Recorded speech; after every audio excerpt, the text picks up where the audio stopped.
नमस्कार, स्वागत है आपका अपने YouTube चैनल विजार्ड एकेडमी में। तो प्रतिशत गणित का चैप्टर चल रहा है इस समय, जिसके अंतर्गत आज 14वीं क्लास होगी और 14वीं क्लास में आज हम पढ़ेंगे वेन डायग्राम पर आधारित प्रश्न। ठीक, वेन डायग्राम पर आधारित प्रश्न होगा।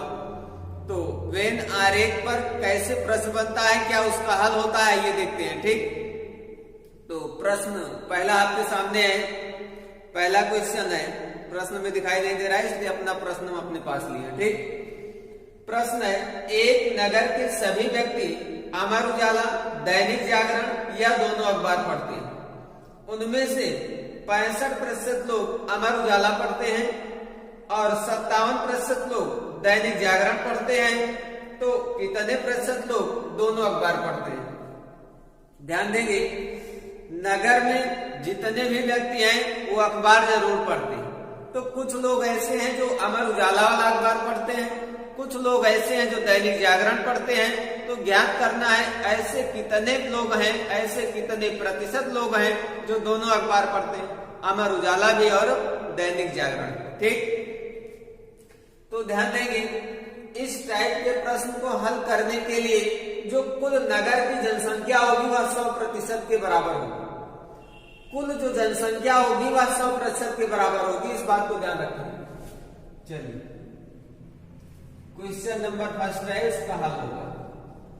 एक पॉइंट आपको ध्यान रखना है, कुल जो संख्या होगी वह 100% होगी। ये रिमेम्बरिंग पॉइंट है। ठीक, याद रखने योग्य बिंदु है, कुल जनसंख्या जो होगी वो 100% के बराबर होगी। आप ध्यान देंगे, इसमें कंडीशन है अमर उजाला पढ़ने वाले व्यक्ति हैं और उसके बाद दैनिक जागरण पढ़ने वाले व्यक्ति हैं। दैनिक जागरण, अब इसमें कंडीशन है जो दैनिक जागरण पढ़ने वाले व्यक्ति हैं, जो अमर उजाला पढ़ने वाले व्यक्ति हैं, सबकी संख्या का प्रतिशत अलग अलग है।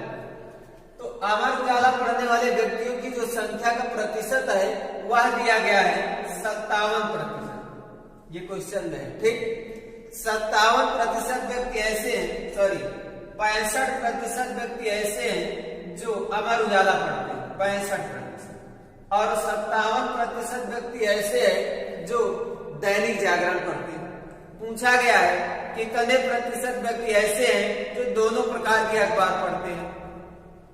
तो ध्यान देंगे, इसमें कुल जनसंख्या हमारी 100% के बराबर होगी, जिसमें से अब हम यहां से जब कैलकुलेट करेंगे तो 65% प्लस 57% दोनों को ऐड करेंगे तो 7 5 12 के 2 हासिल 1 हो जाएगा। 7 5 12 के 2 हासिल 1, और यहाँ से 5 और 6 कब्जे जब आपस में ऐड करेंगे तो 6 5 11 होगा, और एक उधर हासिल है तो एक हासिल और जोड़ेंगे तो 11 1 12 हो जाएगा। इस प्रकार से टोटल प्रतिशत देखा जाए दोनों को जोड़कर तो 122% मिल रहा है। 122% दोनों को मिलाने पर हो रहा है। आप ध्यान देंगे, कुल जनसंख्या हमारी 100% होती है तो 122% संभव नहीं है, इसलिए 100 से जितना ज्यादा होगा वो कॉमन वाला प्रतिशत होता है। 100 से जितना ज्यादा होगा वह कॉमन वाला प्रतिशत होता है, इस बात को ध्यान रखेंगे, और वही जो ज्यादा है वही हमारा उत्तर भी होगा। इस प्रकार से दोनों अखबार पढ़ने वाले ये हो जाएंगे 122 माइनस 100, यानी टोटल होगा 22%। 122 माइनस 100 यानी 22% हो जाएगा। तो इस प्रकार से 100 से जितना ज्यादा होगा, यानी कुल जनसंख्या के प्रतिशत से जितना प्रतिशत अधिक होगा वो दोनों में कॉमन हो जाएगा। तो इस प्रकार से दोनों अखबार पढ़ने वाले व्यक्तियों का यदि प्रतिशत देखा जाए तो 22% व्यक्ति ऐसे हैं जो अमर उजाला और दैनिक जागरण दोनों प्रकार के अखबार पढ़ते हैं। ठीक, तो इस प्रकार से पहले प्रश्न का उत्तर 22%। आइए दूसरे प्रश्न पर चलते हैं। क्वेश्चन नंबर 2, ध्यान देंगे, अब इसमें हर बार हमें कुल व्यक्तियों की जो संख्या होगी जिस पर प्रश्न बनेगा वह 100% के बराबर होगी। कुल व्यक्तियों की संख्या 100% के बराबर होगी। 100 से जितना ज्यादा होगा वो दोनों में कॉमन माना जाएगा, जितना भी टर्म्स होगा। ठीक, क्वेश्चन नंबर 2 पर चलते हैं। प्रश्न आपके सामने है, क्वेश्चन नंबर 2 है, एक परिवार की सभी महिलाएं स्टार प्लस, जी सिनेमा या दोनों चैनल देखती हैं। परिवार की महिलाएं चैनल देखती हैं जिसमें से पहला चैनल स्टार प्लस है, दूसरा जी सिनेमा है। तो या तो स्टार प्लस देखने वाली महिलाएं हैं या जी सिनेमा देखती हैं या फिर दोनों चैनल देखती हैं।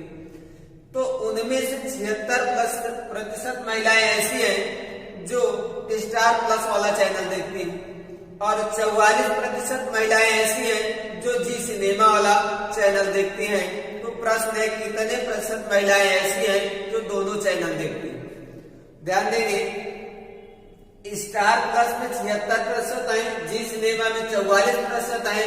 तो आपका प्रश्न है, कितने प्रतिशत महिलाएं ऐसी हैं जो दोनों चैनल देखती हैं? चलिए आइए देखते हैं। स्टार प्लस 76% प्रश्न में आया। ठीक, जी सिनेमा की बात की जाए, जी सिनेमा, तो इसमें दिया गया प्रश्न 44%।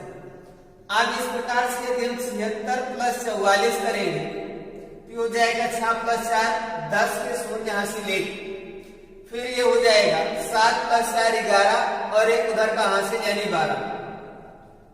तो टोटल यह बनेगा 120%। अब कुल जनसंख्या जो होगी, कुल जनसंख्या वो 100% के बराबर होगी। तो हमने आपको बताया कि पिछले प्रश्न में 100 से जितना ज्यादा होगा वह कॉमन माना जाएगा। तो 100 से कॉमन जितना ज्यादा होगा वही होगा और जो ज्यादा होगा वही दोनों में होगा।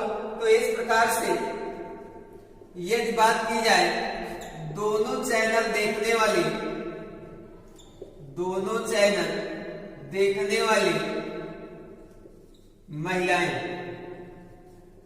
महिलाएं, ठीक, ये हो जाएगा 120 माइनस का 100 इक्वल में 20%।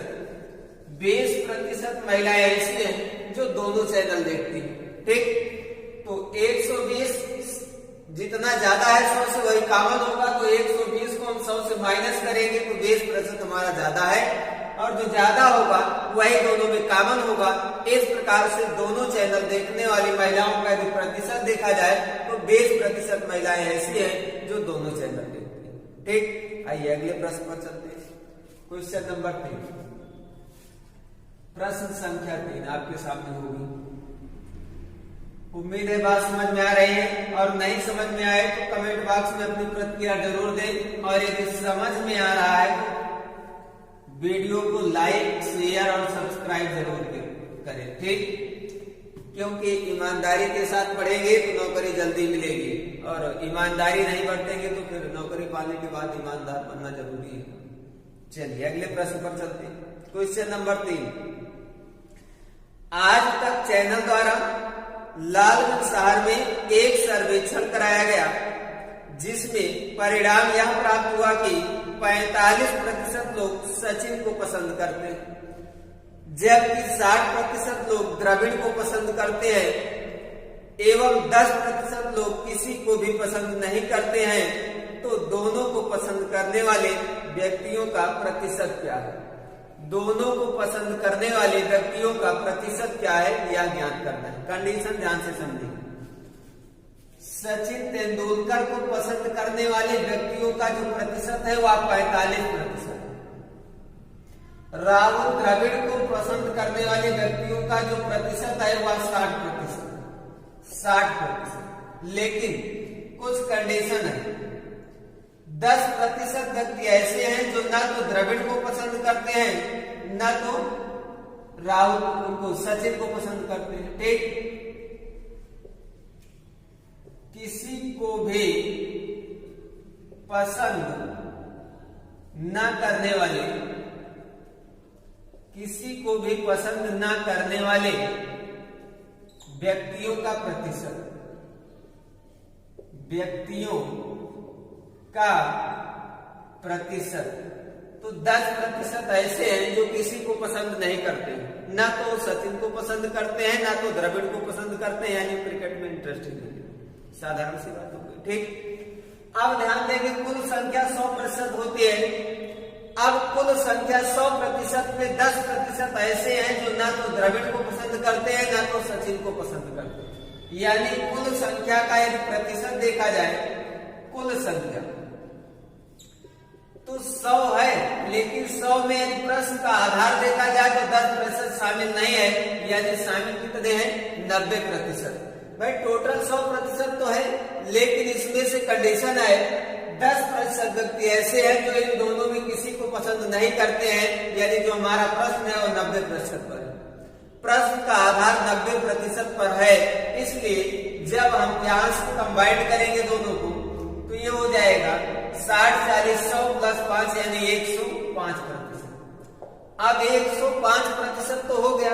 यदि यह 10% न दिया गया होता तो इसको हम 100 से जब माइनस करते ये हमारा 5% कंबाइंड उत्तर आता।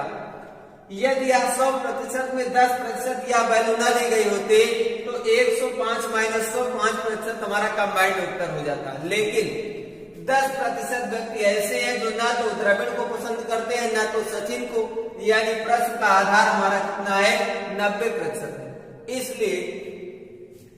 इसलिए दोनों को पसंद करने वाले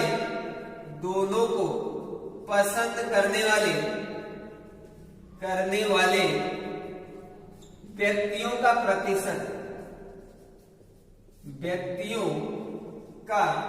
प्रतिशत इक्वल 105 माइनस 90। 100 से नहीं घटाएंगे, 90 से घटाएंगे क्योंकि 10% उसमें शामिल नहीं है, तो ये हो जाएगा इस प्रकार से 15%। 15% व्यक्ति ऐसे हैं जो द्रविड़ और सचिन दोनों को पसंद करते हैं, कंबाइंड वैल्यू हो गई। टोटल 100 था, लेकिन 100 में 10% जो है वो इसमें इंटरेस्ट ही नहीं ले रहे हैं, यानी कुल इंटरेस्ट लेने वाले व्यक्तियों का जो प्रतिशत है वह 90% है। और 90 में 105 की तुलना करेंगे तो 15% ऐसी वैल्यू है जो दोनों में कॉमन है, सचिन में भी और द्रविड़ में। ठीक, तो इस प्रकार से तीसरे प्रश्न का उत्तर 15% प्राप्त होगा। तीसरा प्रश्न पहले और दूसरे प्रश्न से थोड़ा सा हटके है, इस बात को ध्यान रखिएगा। ठीक, आइए अगले प्रश्न पर चलते हैं। क्वेश्चन नंबर 4, प्रश्न संख्या 4 होगी आपके सामने। कुल व्यक्तियों की संख्या या कुल कर्मचारियों की संख्या या कुल जनसंख्या यदि देखी जाएगी तो 100% होगी, और उस 100% से प्रश्न की तुलना करेंगे। प्रश्न में कुछ और भी कंडीशन दी गई है तो उस बात को ध्यान रखिए। क्वेश्चन नंबर 4 आपके सामने होगा। ठीक, एक कार्यालय है, कार्यालय के सभी कर्मचारी या तो चाय पीते हैं या तो कॉफी पीते हैं या तो चाय और कॉफी दोनों पीते हैं। कुछ व्यक्ति ऐसे हैं जो चाय पीते हैं, कुछ व्यक्ति ऐसे हैं जो कॉफी पीते हैं, और कुछ व्यक्ति ऐसे हैं जो चाय और कॉफी दोनों पीते हैं। अब कंडीशन दी गई है, कंडीशन है इसमें 72% कर्मचारी चाय पीते हैं। चाय पीने वाले कर्मचारियों का प्रतिशत जो है वो 72 है, और कॉफी पीने वाले कर्मचारियों का जो प्रतिशत है वह 45 है। ठीक, तो 72% चाय पीते हैं, 45% कॉफी पीते हैं। अब यदि दोनों को जोड़कर हम 100 घटा देंगे तो हमें यह मिलेगा कितने प्रतिशत कर्मचारी ऐसे हैं जो चाय और कॉफी दोनों पीते हैं। यदि दोनों को जोड़कर हम 100 घटाएंगे तो हमें यह मिलेगा कि दोनों पीने वाले कर्मचारियों का प्रतिशत क्या है। तो इस प्रकार से जब दोनों को जोड़ देंगे ये हो जाएगा 72 प्लस 45 इक्वल 5 2 7 और ये 7 4 11, यानी 117% हो जाएगा। तो 117% जो है वो 100 से कितना ज्यादा है, वही हमारा कंबाइंड होगा, दोनों पीने वाले कर्मचारियों का प्रतिशत होगा। इस प्रकार से जब हम यहां से गणना करेंगे दोनों पीने वाले कर्मचारी का प्रतिशत ये हो जाएगा 117 माइनस का 100 इक्वल में 17%। ठीक, तो यदि प्रश्न आपका बनता दोनों चाय और कॉफी दोनों पीने वाले कर्मचारियों का प्रतिशत क्या है, तो आप तुरंत उत्तर देते 17%। लेकिन प्रश्न की भाषा समझिए, प्रश्न कह रहा है केवल चाय पीने वाले कर्मचारियों का प्रतिशत क्या है, केवल चाय, ना वो कॉफी पी रहे हो ना तो दोनों पी रहे हो, चाय अकेले पीने वाले कर्मचारियों का प्रतिशत। ध्यान देंगे प्रश्न की भाषा, केवल शब्द लगा हुआ है, वहीं से प्रश्न बदल गया है।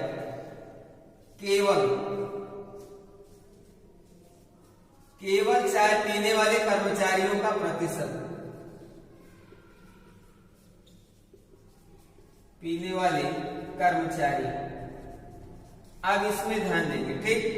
तो चाय पीने वाले कर्मचारियों का कुल प्रतिशत कितना है, 72। इस 72% में कुछ लोग ऐसे हैं जो कॉफी भी पी रहे हैं, क्योंकि इसमें केवल नहीं लगा है और प्रश्न आपका केवल पर आधारित है। तो 72% में कुछ कर्मचारी ऐसे हैं जो कॉफी भी पीते हैं।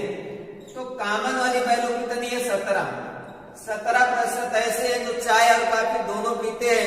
इसलिए 72 से जब 17 माइनस कर देंगे तो हमें यह मिलेगा कि कितने प्रतिशत कर्मचारी ऐसे हैं जो केवल चाय पीते हैं, चाय के अलावा वो कॉफी नहीं पीते, ठीक।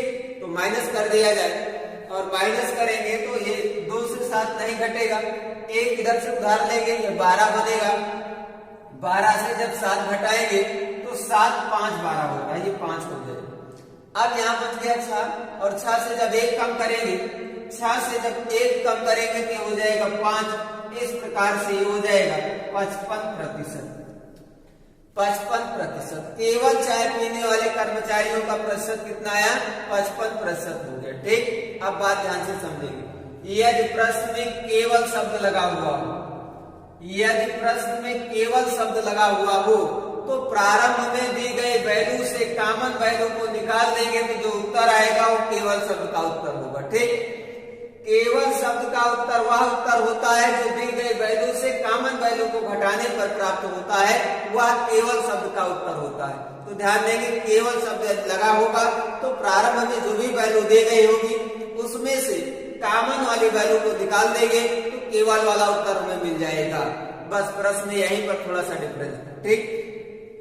क्वेश्चन नंबर 4 3 से इतना ही डिफरेंस था कि इसमें केवल शब्द लगा हुआ था और उसमें केवल शब्द नहीं लगा हुआ था, ठीक। आइए अगले प्रश्न पर चलते हैं। क्वेश्चन नंबर 5 आपके सामने होगा। अगला प्रश्न है क्वेश्चन नंबर 5। ध्यान देंगे, प्रश्न की भाषा यदि समझ में आ गई तो 40% प्रश्न ऐसे ही हल हो जाते हैं, इसको हम बार बार कर रहे हैं, ठीक। इसलिए प्रश्न की भाषा को बहुत ध्यान से पढ़िए। प्रश्न की भाषा समझ में आ जाएगी तो 40% प्रश्न ऐसे हैं जो अपने आप हल हो जाएंगे। चलिए 5वां प्रश्न है आपके सामने। गणित और विज्ञान की एक परीक्षा में 40% विद्यार्थी गणित में पास हुए, 27% विद्यार्थी विज्ञान में पास हुए, 12% विद्यार्थी दोनों विषय में पास हुए। तो बताइए, ध्यान देंगे, 2 प्रश्न है इसमें। तो बताइए, प्रश्न है पहला वाला, कितने प्रतिशत विद्यार्थी दोनों विषय में फेल हुए। दोनों विषय में फेल होने वाले विद्यार्थियों का प्रतिशत क्या है। अगला प्रश्न है, केवल गणित में पास विद्यार्थियों का प्रतिशत क्या है। केवल गणित में पास विद्यार्थियों का प्रतिशत क्या है। आप इस प्रश्न में ध्यान देंगे, ये चौथे वाले से भी हटके ध्यान देंगे। पहले और दूसरे प्रश्न से हटकर तीसरा वाला प्रश्न था, तीसरे प्रश्न से हटकर चौथा वाला प्रश्न था और चौथे प्रश्न से हटकर 5वां वाला प्रश्न, ठीक। तो 5वें प्रश्न की भाषा उम्मीद है समझ में आई होगी, और नहीं भी समझ में आई होगी तो आइए क्लियर कर लेते हैं। चलिए 5वां प्रश्न आपके सामने है और इस प्रश्न में दिया गया है, गणित और विज्ञान की एक परीक्षा हुई है जिसमें से 40% विद्यार्थी गणित में पास हुए, 27% विद्यार्थी विज्ञान में पास हुए, 12% दोनों विषय में पास हुए। तो बताना है कितने प्रतिशत विद्यार्थी दोनों विषय में फेल हुए, ठीक। तो ध्यान देंगे, अब इस टाइप के जब भी प्रश्न बनेंगे आपको जितने विषय होंगे उतना वृत्त बनाना। इस टाइप के प्रश्न में जितना विषय होगा उतने आपको वृत्त बनाने हैं। तो जितना विषय होगा, यहाँ पर आप देख रहे हैं 2 विषय, एक गणित है और एक विज्ञान है। एक गणित विषय है और एक विज्ञान विषय। तो गणित और विज्ञान की परीक्षा में गणित में पास होने वाले विद्यार्थियों का प्रतिशत दिया गया है 40%। अब ध्यान देंगे, गणित में पास होने वाले विद्यार्थियों का जो प्रतिशत है वह 40% है और विज्ञान में पास होने वाले विद्यार्थियों का जो प्रतिशत है वह 27%। 12% विद्यार्थी ऐसे हैं जो दोनों विषय में पास हुए। 12% विद्यार्थी गणित और विज्ञान दोनों में पास हुए। यहाँ पर देख रहे हैं, जो कॉमन वैल्यू होगी उसको हम वहां रखेंगे जो दोनों विषय में कॉमन वाला स्थान होगा। तो 12% विद्यार्थी ऐसे हैं जो गणित और विज्ञान दोनों में पास हुए। अब ध्यान देंगे, प्रश्नानुसार गणित में कुल मिलाकर 40% चाहिए। गणित वाले वृत्त में प्रश्न के अनुसार 40% चाहिए। तो यहाँ पर आप ध्यान देंगे, यही गणित वाला वृत्त है, ये गणित वाला वृत्त है। तो गणित वाले वृत्त में टोटल मिलाकर 40% चाहिए, जिसमें से 12% दिखाई दे रहा है। अब जब 12% दिखाई दे रहा है, कुल मिलाकर 40 बनाना है इस वृत्त में, तो बचा कितना हमारा 28%। क्योंकि 40 में 12% पहले से है तो बचेगा कितना हमारा 28%। इसी को उठाकर यहाँ रख दिए। ठीक, अब ध्यान देंगे, विज्ञान वाले में टोटल 27% चाहिए। विज्ञान में टोटल 27% चाहिए। तो विज्ञान वाले वृत्त में कुल मिलाकर 27 में यदि देखा जाए तो 12% पहले से मौजूद है, पहले से विद्यमान है, प्रेजेंट है। ठीक, विज्ञान में टोटल 27 चाहिए और 27 में हम देख रहे हैं कि 12% पहले से भी दिखाई दे रहा है, यानी बचा कितना 15%। भाई 27 माइनस 12 इक्वल 15%। इस प्रकार से ये 15% इधर विज्ञान में होगा। अब आपका प्रश्न है, कितने प्रतिशत विद्यार्थी दोनों विषय में फेल हुए? तो हमने आपको बताया कुल जो प्रतिशत होता है वो 100% के बराबर होता है। टोटल प्रतिशत 100% होता है। अब यहां से आप देखेंगे तो केवल गणित में पास होने वाले विद्यार्थियों का 28% है। ठीक, पास की गणना की जाए तो 28% केवल गणित में है, 12% दोनों विषय में मिल रहे हैं, 12% दोनों विषय में मिल रहे हैं और 15% ऐसे हैं जो केवल विज्ञान में, 15% ऐसे हैं जो केवल विज्ञान में है। अब इन सबको जब हम जोड़ेंगे तो हमें यह मिलेगा कि कितने प्रतिशत विद्यार्थी पास हुए हैं। पास होने वाले विद्यार्थियों के प्रतिशत की गणना की जाएगी तो इन्हें सबको ऐड करना पड़ेगा। इस प्रकार से जब ऐड करेंगे तो 28 12 40, 40 10 50 5 55 हो जाएगा। तो टोटल पास होने वाले विद्यार्थियों का यदि प्रतिशत देखा जाए तो 55% विद्यार्थी पास हुए हैं। अब 55% पास हो गए तो फेल का भी प्रतिशत मिल सकता है, क्योंकि टोटल 100% होता है और इन 100 में 55% पास हुए हैं, यानी फेल कितना हुए 45%। भाई टोटल पास का प्रतिशत यहाँ से जोड़ा गया तो 55% पास हो गए। हमने आपको बताया कुल संख्या 100% के बराबर होती है। 100 में जब 55 पास हो गए तो फेल होने वाले विद्यार्थियों का प्रतिशत कितना आएगा 45% हो जाएगा। ठीक, तो पहले प्रश्न का उत्तर हमारा मिल गया। प्रश्न ए जो है उसका उत्तर कितना मिल गया 45% प्राप्त हो गया। अगला प्रश्न है केवल गणित में पास विद्यार्थियों का प्रतिशत क्या है? केवल गणित में ऐसा प्रतिशत जो केवल गणित में हो और कहीं ना हो। अब आप जब तुलना करेंगे दूसरे प्रश्न की इस चित्र के माध्यम से तो ऐसी संख्या चाहिए जो केवल और केवल गणित में हो और कहीं ना हो। तो 15% हम देख रहे हैं विज्ञान में है, 12% हम देख रहे हैं गणित और विज्ञान दोनों में है, जबकि आपका प्रश्न है केवल गणित में। तो केवल गणित में 28% को यदि आप देखेंगे तो गणित के अलावा यहाँ और कहीं नहीं है। गणित के अलावा 28% कहीं और नहीं है, इसलिए दूसरे प्रश्न यानी प्रश्न बी का जो उत्तर होगा 28% ऐसे विद्यार्थी हैं जो केवल गणित में पास हुए। केवल गणित में पास विद्यार्थियों का प्रतिशत यदि देखा जाए तो वह 28% है। ये हमारा चित्र बता रहा है। ठीक, चित्र के माध्यम से प्राप्त हो रहा है। तो उम्मीद है बात समझ में आई होगी।